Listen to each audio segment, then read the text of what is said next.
Sanibonani bafundi. Siyanamukela engosini yethu yokufunda ulimi lwethu lwesiZulu.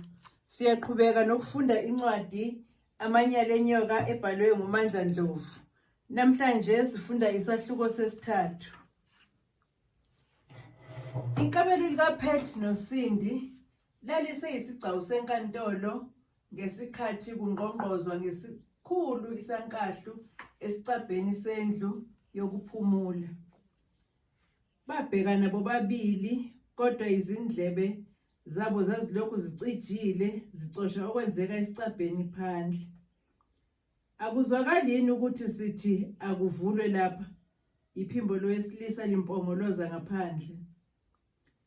Saphinde sagoqozwa isicabha. Sagoqozwa kakhudlwana ke manje. Phendula Sindi, ubuze ukuthi ngobani labo. uPet ezehlisa seluphele nya ulaka lokuvuthela owakwakhe ngesenzo sokumkhiyela egumbini lokulala. Habe, kuyoze kubuze mina nje, wena usabani? Kanti ngubani indoda lapha endlini? Eziqhathulula uSindi. Siyasikhahlela ke lesi sicabha. Uma sike sasingenela ngaphakathi thina ngokwethu, nizowukhomba umuzi onotshwala. Kwezwakala ubukhexekhexe abazitshela ukuthi obesibhamu kanti lutho bakhexezisa isicabha. Kwala kuPet owayebanjwe ibhabhalazi kabi wasukuma wasondela ngalapho kungqongqozwa khona. Wayizwa imvunge evulandi. Obani laba abangivusa ngilele? Ezama ukuzindondisa izwi ukuze libe sinesigqi. Kanti siyoze sisho kangaki ukuthi singamaphoyisa? Ethetha ophandle. Waphenya ikhethinisi uPet wabona imoto imi maqondana nesango lakwakhe, kodwa wasitheka wangababona laba abangqongqozayo nakhu basithwe nguvulandi. Kwakuyimoto eyigalofu elimhlophe qwa lohlobo lweChico. Kwamsolisa lokho uPet owayesethi uzovula kodwa wazikhuza. Ningamaphoyisa akuphi nina? Niphuma kusiphi isiteshi elunguzisisa ukuze ababone kahle? Wena mama awuzulokhu usibuza ipasi nespecial ube ungafuni ukusivulela. Bangundaza bodwa abangqongqozayo baqhubeka bathi, siqhamuka esiteshini samaphoyisa ePlesislayre ophikweni labaseshi. Vula ke singene. Velani ngapha ewindini nginibone kahle. Anginiboni. Ededa naye ewindini encika ngodonga ukuze uma bemsusuluza ngenhlamvu bashwebe. Engabela wathathaphi uhlobo lomuntu oyigwala kanjena? Vela sayitsheni sikubona. Kwavela intokazi ecela kuyena uPet ngomzimba kodwa ibukeka ingaphansana ngeminyaka. Yaveza isiqebhezana esikhwameni semali engazanga naye uPet ukuthi sisho ukuthini, kwazise phela wayengakaze anqwamane nesiqebhezana samaphoyisa kumbe sabaseshi ukuthi sibukeka kanjani. We mama, awuvuleke manje ungaze usibangele ulaka. Kwanzuniniza intokazi isho inyukunya okuthile enqulwini. Wabona uPet ukuthi ayikho iyenze njani. Akavule ngamaphoyisa ngempela lawa akuyona igenge kaThiza. Waqala ke manje ukuzibuza waziphendula ukuthi ngabe abakwasidlodlo bababele ngani ngoba yena akahlangani nje nento eyicala. Wandula ithuba lokuzikhethisa ezimpendulweni ayenazo engqondweni. Wasivula isicabha basho ngaphakathi abakwadalawane. Ya mama, wenziwa yini ukuthi usichithele isikhathi sethu? Uyazi ukuthi kuyicala elibomvu ukubambezela amaphoyisa esemsebenzini wawo? Lamsikaza ngempama iphoyisa lesilisa elaliswenke liconsa lidlubhe noThayi. Yebo, nina abakhulu. Umuntu akasathembi lutho kulesi sikhathi samanje, ehlikihla izandla uphethe sakuzincengela. Njengoba ke sishilo ukuthi ziphuma ePlasSly SAPS kubaseshi, mina ngingukapteni uNjilo. Lona engihamba naye nguSayitsheni uNjapha. Lahosha ibhukwana ekhukhwini lebhantshi iphoyisa lafunda okuthile. Ingabe yikhona kwanhlapho lapha ekhaya? Lamgqolozela emehlweni ngamehlo ahlabayo. Yebo yikhona. Kuthiwa senzeni ke Nkosi yami? Esonga izingalo uphethe okomuntu okungathi ufihla amabele. Singamthola uphathekile Nhlapho. Yimina loyo bhuti. Bengithi ngikutshelile izikhundla kanye nezibongo zethu. Ngakho ngicela ungibize ngokapteni Njilo. Siyezwana? Limtshela ngokumfutha iphoyisa. Yebo kapteni ngiyezwa. Lomuthi geqe uvalo uphethe. Awusho-ke ubalumiselani abantu ngezinja? Lamhlahlela amehlo iphoyisa. Mina hayi angikwenzanga lokho. Inja iyona eyaluma umuntu ngoba imbona ezongihlasela.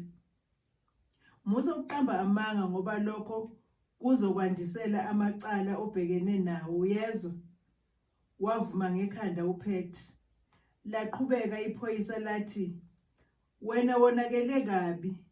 Lapha kwakho kwafika umuntu ovela kwa-SABC ezoqoqa izikweleti ze-TV license.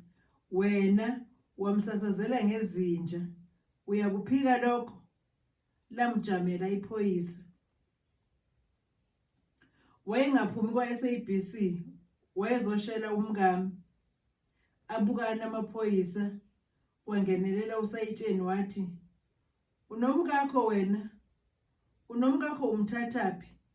Wambuka phansi waze waphuma naye phezulu. Walandelisa ngokumbamba isandla, ebheka indandatho nebala wayithola ikhona emnweni. Nya lutho ukuphuma impendulo kuphethe. Wayifunda ivaliwe uSayitsheni waqhubeka wathi, uphi umkakho loyo? Usegunjini lokulala, ekhophoza okukamakoti eqala ukufika emzini, kanti uzothi angajwayela akhahlele indoda. Awumbize ukuze sike simbone loyo mnkosikazi wakho. Kuxambukela ukapteni elokhu eyaluza nendlu yonke, ebuka impahla enhle nesezingeni elicokeme ebonakalayo nje ukuthi imba eqolo. Wenza njalo uphethe wamemeza umkakhe owakwakhe waqhamuka esenyobozela. Yasisi, yiqiniso ukuthi wena unkosikazi kalosisi? Ukapteni ekhomba uphethe ngekhanda. Wagwajaza uSindi wabheka uphethe. Wabheka amaphoyisa wagcina ngakho ukuvuma. Ahluleka ukuzibamba amaphoyisa aphubuka ahleka. Miningi imikhuba eninayo lapha ekhaya. Nithandana nodwa, nilumisa abantu ngezinja. Yonke nje imigilingwane ibuzwa kunina. Wababheka ngamehlo amabi ukapteni. Kuvulwe icala ke phathekile ngaleso senzo sakho. Ngakho siyakubopha njengamanje. Sikhuluma nawe nje, lo mnumzane owamlumisa ngezinja ulele emashidini amhlophe esibhedlela iSt Anne's. Awumseshe Sayitsheni. Wakhipha ozankosi ukapteni wabavula bakhamisa. Wenza njengokuyalelwa kwakhe uSayitsheni wamsesha. Zacweba izinyembezi kuphethe ngesikhathi zimkhalela izinsimbi ezaboshelwa ngemuva. Wazibeletha izandla kokuqala ngqa empilweni yakhe. Unjalo nje uyigwala, uthanda nokukhala, kodwa ngesikhathi usasazela isikhulu sakwa-SABC wawungakhali, wawuhleka ugigitheka. esho emqhuba uSayitsheni. Wathalaza nezandla emhlane, washaya uZamthilili okweqhude lizungeza isikhukhukazi. Lathi liyamphusha iphoyisa wazabalaza. Waphenduka wabheka uSindi, naye wayencike ngodonga okomuntu ophelelwa ngamandla. Sindi, awunginike amathawula. Wabheka phezulu okomuntu okhumbula okuthile. Nomuthi wokuxubha. Wazoloza elokhu etete izandla zakhe, isandla sikaSayitsheni silokhu simthinte ehlombe. Yeyi wena anti, ukapteni ehlohloloza uPhethe ngomunwe esiphongweni. Umthetho wakho uyadelela yini? Awuboni ukuthi uboshiwe manje? Awazi ukuthi yonke into oyifunayo kumele uyicele la kuthina? Ukapteni embuka ngezinsungulo zamehlo. Ngiyaxolisa bengingazi. Yobe kapteni, eshweleza kunyakaza nezandla, kubonakala nje ukuthi ukube aziboshiwe kungabe useziphakamisile. Uma uqhubha kanje uzobangela ukuthi nebhayili ngingakunikezi. Angifuni ukudelelwa mina ngoba nami angideleli umuntu. Wadla imhlathi ukapteni.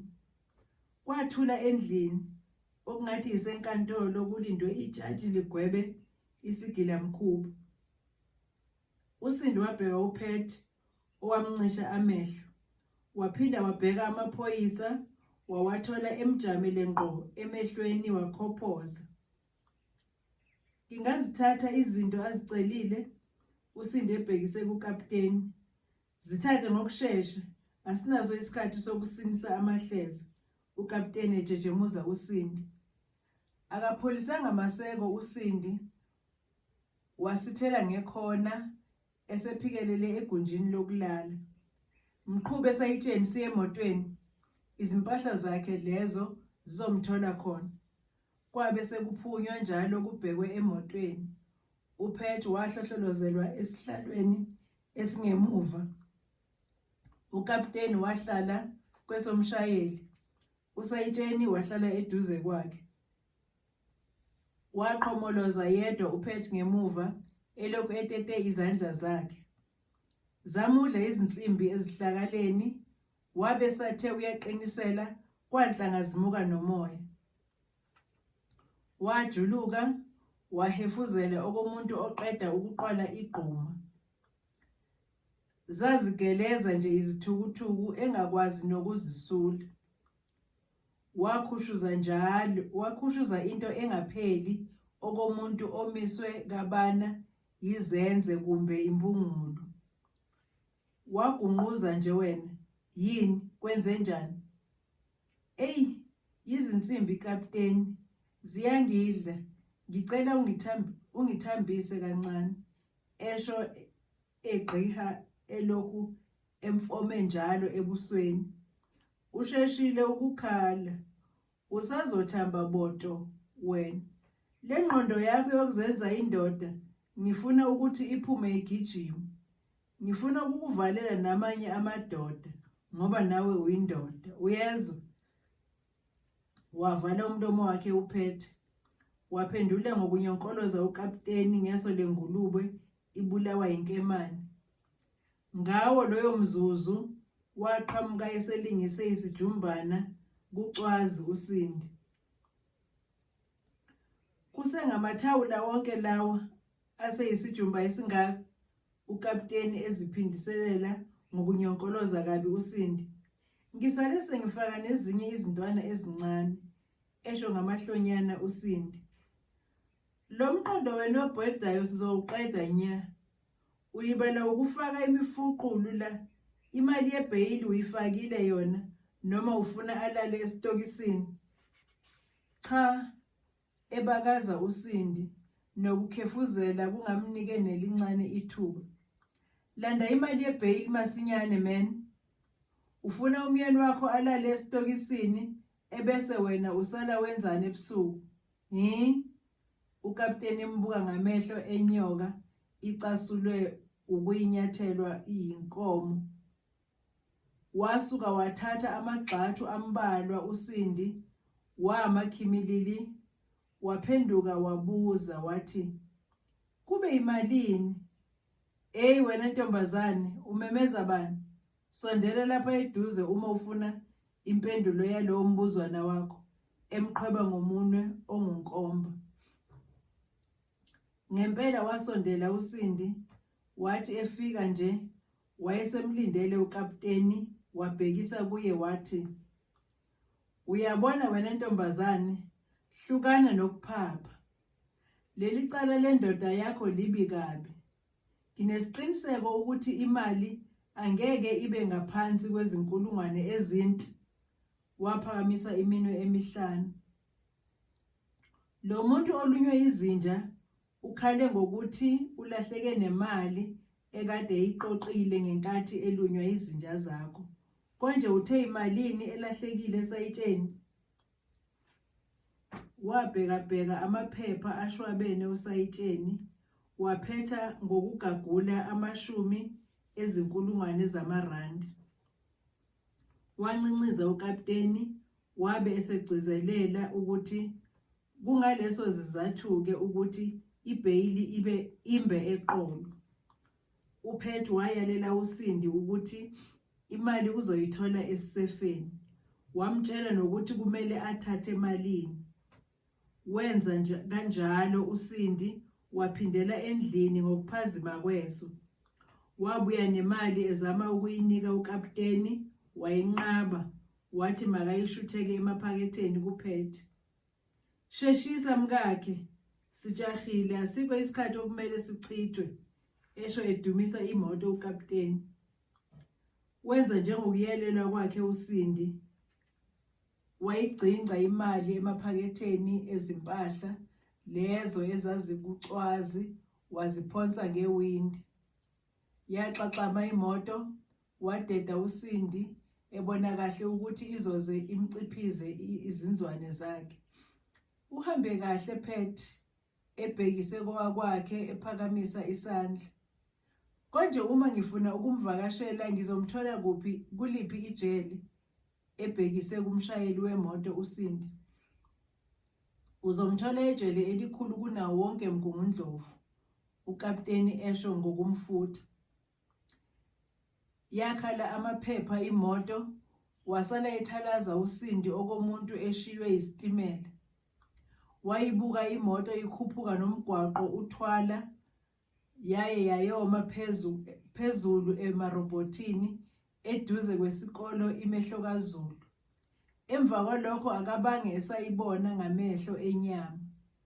Wayeseyibona ngamehlo engqondo, futhi eyizwa ishosholoza iyodlula eMbali Lodge, koSukuma Secondary School, kanye nase-Indumise University of Technology. Wathi seyibona ngawo awengqondo isima emarobhotini asezimpambanweni zemigwaqo, uMoses Mabhida kanye no-Old Main Road, waphindela endlini ehamba kancane okwengane engaphumelelanga esikoleni. Waba ngokungena ngaphakathi endlini, wazidikliza phezu kombhede.